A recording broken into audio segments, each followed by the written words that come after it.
नमस्कार, मीडिया हलचल देख रहे हैं आप। मैं हूं आपके साथ कृष्णा। शिक्षा विषमता की मोहताज नहीं होती, मन लगाकर किए गए कार्यों में सफलता अवश्य मिलती है। और आज एक ऐसी ही शख्सियत हमारे साथ मौजूद हैं जो यूपीएससी पहले अटेम्प्ट में क्वालिफाई किए थे, जिनका नाम है देवेंद्र दत्त यादव। 2018 बैच के हैं और बहुत ही स्ट्रगल करके और पहले अटेम्प्ट में आपने यूपीएससी की परीक्षा क्वालिफाई की थी। सबसे पहले आपको बधाई। और जब आप तैयारी कर रहे थे, फर्स्ट अटेम्प्ट में आपका आईआरएस निकला, क्या कहना चाहिए?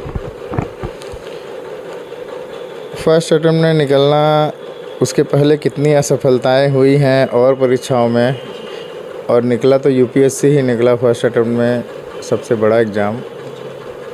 तो हर किसी के लिए अच्छा ही होता है, हमारे लिए भी अच्छा था। क्या आप जब तैयारी कर रहे थे, आपका यूपीएससी ही टारगेट था कि और वनडे एग्ज़ाम? लेकिन जब एक स्टूडेंट अपने एजुकेशन लाइफ में जब तैयारी करता है तो बहुत सारी चीज़ें होती हैं। आपका गोल क्या था? इनकम टैक्स कमिश्नर ही बनना था? एज यूजुअल मेरा गोल, मतलब इनकम टैक्स कमिश्नर नहीं बोलते, डिप्टी कमिश्नर मैं हूँ, हाँ, बनारस में। और एग्ज़ाम तो मैंने लेखपाल से लेके हर एग्ज़ाम दिए होंगे, बट मेरा कोई एग्ज़ाम नहीं हुआ है, सिर्फ यूपीएससी छोड़ के। अगर ये कहें कि यूपीएससी सिर्फ हमारा टारगेट था तो ये सच है। और परीक्षाएं हमारे टारगेट में नहीं थी, वो हमारी फैमिली की चॉइस थी, सबकी थी कि मतलब हमारे दोस्त सब एग्ज़ाम देते थे, जितने लोग थे तो हम भी देते थे, ऐसा नहीं है। बट टारगेट मेरा यूपीएससी ही था, ये श्योर है। और दूसरी चीज़ ये है कि मेरे बहुत सारे दोस्त थे जिन्होंने और भी एग्ज़ाम्स निकाले, जिसकी वजह से मुझे भी लालच था कि हाँ ठीक है, ये भी एग्ज़ाम दे लेते, अगर हो गया तो अच्छी बात है। बट यूपीएससी मेरा डेफिनेटली मेरा टारगेट था। और वो टारगेट मैंने बनाया था क्लास 11th में, 11th पास आउट हुआ था, उसके बाद ही मैंने टारगेट बनाया था मुझे यूपीएससी निकालना है। उसके पहले मैंने यूपीएससी के बारे में नहीं सोचता था, बट यूपीएससी ही मेरा टारगेट हुआ जब मैं उतनी जानने लायक हुआ तब से। हाँ देवेंद्र जी, आप बता रहे हैं कि जैसे आप और वनडे एग्ज़ाम देते थे, उसमें सफलता नहीं मिलती थी, लेकिन क्या आपको कभी ये नर्वस नहीं हुए कि वनडे एग्ज़ाम में सफलता नहीं मिल रही है, टारगेट हमारा यूपीएससी है? तो बहुत ऐसे स्टूडेंट होते हैं जो अगर वनडे एग्ज़ाम में सफलता नहीं मिलती तो इतना बड़ा अचीवमेंट नहीं कर पाते। वनडे एग्ज़ाम में न होना मेरे लिए कभी असफलता या असफलता नहीं लगता तो बस ये था कि हाँ, घर वाले बोलते हैं, हमारे गार्जियन हैं, जब मेरा एग्ज़ाम में नहीं होता था तो उनको लगता था कि मैं क्या कर रहा हूँ, पढ़ रहा हूँ कि नहीं पढ़ रहा हूँ, जो भी था। बट मैंने जब मैंने यूपीएससी में बैठा, जब मेरा प्रीलिम्स हुआ, मेंस हुआ, तो लोगों को भरोसा हुआ कि हाँ शायद मैं यूपीएससी निकाल सकता हूँ, क्योंकि मेरा टारगेट ही यही था। अगर मैं इलाहाबाद गया, घर से इलाहाबाद गया, इलाहाबाद से फिर दिल्ली गया, तीसरी और किसी सिटी नहीं गया मैं, तो अगर दिल्ली मेरा जाना था तो वो भी मेरा उन सबको ये समझाना था कि मुझे ये एग्ज़ाम निकालना है और एग्ज़ाम्स नहीं। और एग्ज़ाम्स में मेरे प्रीलिम्स और इंटरव्यूज़ मैंने दिए, बट नहीं हुआ तो नहीं हुआ। बट अगर यूपीएससी में हुआ, वो मेरा टारगेट था, उसके लिए मैंने पढ़ाई की, बहुत अच्छी तैयारी की, मैंने बहुत मेहनत किया। ऐसा नहीं है कि पढ़ाई लिखाई करना और मेहनत करना किसी के लिए भी मतलब बुरा होता है, हाँ। बट मैंने बहुत विपरीत परिस्थितियों में भी बहुत अच्छी पढ़ाई की, ये मुझे पता है, ये मैं जानता हूँ। वो मेहनत मैंने की जिसकी वजह से मेरा हुआ, हाँ। लेकिन वनडे एग्ज़ाम में ना होना या पीसीएस ना होना या और एग्ज़ाम ना होना, ये आपको सिर्फ थोड़ा सा रोक सकती है आपकी कंडीशन को, आपकी पर्सनल कंडीशंस को, कि मतलब आपको थोड़ा सा डीमोटिवेट हो सकता है करे, या इस तरह से की चीज़ें होती हैं। बट अगर आपका टारगेट ही यूपीएससी है तो ये एग्ज़ाम आपको रोक नहीं सकती। जैसे तैयारी के दौरान आप इलाहाबाद गए, इलाहाबाद से दिल्ली गए, उसमें बहुत सारी कठिनाइयों का सामना भी करना पड़ता है। तो कुछ ऐसे स्टूडेंट होते हैं जब थोड़ा सा भी संघर्ष की स्थिति होती है तो हिम्मत हारने लगते हैं।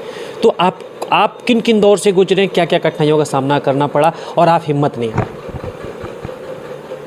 मेरा फ्रेंड सर्किल ऐसा था कि उस सर्किल में मैं या मेरे दोस्त, एक दो दोस्त ऐसे होते थे कि वही आगे रहते थे, मैं या वो, कि हम लोग को क्या डिसीजन लेना है। जैसे मैं अगर क्लास 8th में किसी और स्कूल में पढ़ रहा था, 9th में कौन से स्कूल में पढ़ना है, ये मैंने बोल्डली बोला अपने घर पे, अपने पापा से, अपने चाचा से कि मुझे इस स्कूल में पढ़ना है। उन्होंने वहाँ एडमिशन करवाया, मेरे चाचा ने उस चीज़ का सपोर्ट किया। तो ये उनका भी था कि हाँ, ये बच्चा अगर पढ़ रहा है, जिसको उन्होंने बचपन से पढ़ाया है, सिखाया है, अगर ये यहाँ पढ़ना चाहता है और यहाँ से क्या करना चाहता है, अगर मैं बताऊँगा तब आपकी गार्जियन सपोर्ट करते हैं। क्लास 11th पास होने के बाद मैं इलाहाबाद चला गया, ठीक है। इलाहाबाद उस समय मेरी 2008 की बात है ये, 2008 में मैं इलाहाबाद चला गया था। भैया पहले से ही थे, भैया हमारे 2008 बैच के पीसीएस अधिकारी हैं, तो वो पहले से ही थे, तो रूम वगैरह की कोई दिक्कत इस तरह से नहीं होती थी।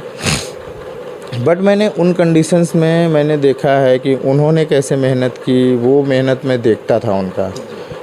मैं सिर्फ ऑब्ज़र्व करता था। उनकी जो फ्रेंड सर्किल थी, सारे लोग वो सब जिस तरह से तैयारी किए, जैसे भी किए, बट सब लोग अच्छे अच्छे जगह पे हैं। कुछ भी नहीं तो पीसीएस अधिकारी तो सभी के सभी हैं। तो वो चीज़ देखना, उसको ऑब्ज़र्व करना, उसके बाद ये देखना कि उनके जनरेशन के आगे 8-10 साल बाद अगर हमें सिलेक्शन लेना है तो क्या क्या चेंजेस आए हैं, समझ रहे हैं। और उन चेंजेस के बाद हमें उन चेंजेस को कैसे एक्सेप्ट करना है। यूपीएससी के सिलेबस हर साल चेंज होते हैं, नॉट ओनली 1 ईयर, मतलब अगर सिंगल ईयर, बट अगर वो चेंजेस हो रहे हैं तो उस चेंजेस को अगर आप एक्सेप्ट नहीं कर पाएंगे तो आप सफल नहीं हो सकते। अगर हम इस चीज़ को देखें कि सिर्फ एक कंजर्वेटिव माइंड से कि यूपीएससी निकालना सिर्फ हिस्ट्री, ज्योग्राफी, पॉलिटी, इकोनॉमिक्स ही है, तो वो स्टूडेंट कभी यूपीएससी नहीं निकाल पाएंगे। बट अगर हम ब्रॉड वे में देखें, हिस्ट्री, पॉलिटी, ज्योग्राफी के अलावा भी बहुत सारी चीज़ें हैं। ये सब तो बेस सब्जेक्ट हैं, मान सकते हैं हम, बट इसके अलावा आज के डेट में क्या हो रहा है, अगर ये चीज़ स्टूडेंट या कोई भी कंपटीटर अगर इस तरह से एक्सेप्ट नहीं कर पा रहा है तो उसका सिलेक्शन नहीं होगा फॉर श्योर। बट वो इन चीज़ों से कितना मिला है, कितना इन चीज़ों को एक्सेप्ट कर पा रहा है। आज के इंटरनेट की दुनिया में हर चीज़, हर एक चीज़ सबके सामने पटल पर है, उसके फ़ोन पर है, एवरीथिंग। बट अगर उन चीज़ों को हम आप एक्सेप्ट नहीं कर सकते तो हम आप चेंजेस नहीं ला सकते, तो सिलेक्शन नहीं होगा। यूपीएससी का ये था कि जब मैंने डिसाइड किया, मैंने डिसाइड क्या किया कि मैं पीसीएम का स्टूडेंट हुआ करता था, फिजिक्स, केमिस्ट्री, मैथ का, और मुझे अचानक से ह्यूमैनिटी में डाल दिया जाता है बीए करने के लिए। तो वहाँ से भी मैंने ये सोचना शुरू किया कि हाँ, इन सब्जेक्ट्स को मिला के भी मैं कहाँ तक पहुँच सकता हूँ। तो मुझे टारगेट यूपीएससी दिखा, और यूपीएससी टारगेट दिखा, ये सभी के लिए होना चाहिए।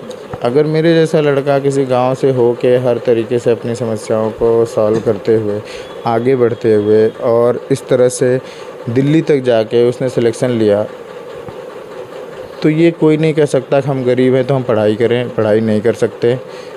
मेहनत करना है आपको, मेहनत करने के लिए किसी पैसे की ज़रूरत नहीं होती।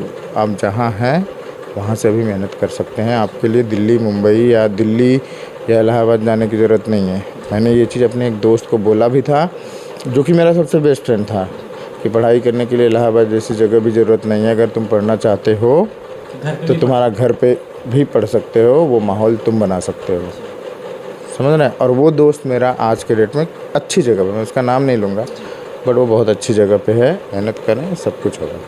बहुत बहुत धन्यवाद। हमारे साथ ये देवेंद्र दत्त यादव जी थे, जो IRS हैं, 2018 बैच के यूपीएससी क्वालीफाई, फर्स्ट अटेम्प्ट में आपने यूपीएससी क्वालीफाई किया। और साफ तौर पे कहना है कि जिस तरह से आज की युवा पीढ़ी है, जो समस्याएं तो इंसान के जीवन में तमाम सारी आती हैं, एजुकेशन लाइफ में भी समस्याएं आती हैं, लेकिन उस समस्याओं से निकलकर जो आपका टारगेट है, जो आपका गोल है, उस गोल को मत भूलिए, उस टारगेट को मत भूलिए, और लगातार मेहनत करिए, सफलता आपको अवश्य मिलेगी। और जिस तरह से देवेंद्र दत्त यादव जी ने पहले इलाहाबाद गए, इलाहाबाद से फिर दिल्ली गए, तैयारी की, और पहले अटेम्प्ट में यूपीएससी क्वालीफाई के 2018 बैच के ये IRS हैं, और आज वाराणसी में डिप्टी कमिश्नर हैं और 2-2 जोन संभाल रहे हैं।